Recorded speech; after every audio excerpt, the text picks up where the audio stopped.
वैसे अपनी मुलाकात के शर्फ मुझे किस खुशी में बख्शा है। कहीं आपको भी ज़ैनब साहिबा की तरह टीवी शो करने का शौक तो नहीं हो गया? बेटा, हमारी जिंदगी तो पहले ही एक तमाशा बन चुकी है। मैं तो सिर्फ ये बताने आई हूँ कि मुझे कितनी शर्मिंदगी है तुमसे।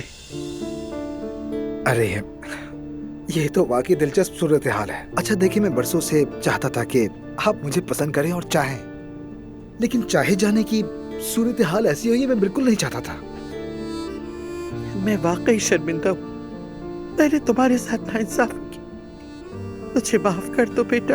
अरे आप यहाँ इतनी नदामत के साथ आई और अब यहाँ बैठकर शर्मिंदा हो रही हैं, और जब से यहाँ आई हैं माफ कर दो की रट लगाई हुई है।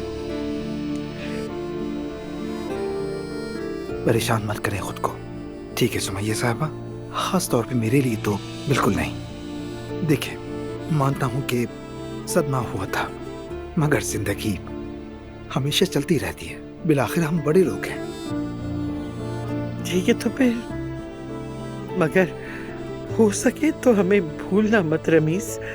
कभी कभी आ जाया करना, ठीक है? आपको डराने आता रहूंगा। बहुत शरारती हो।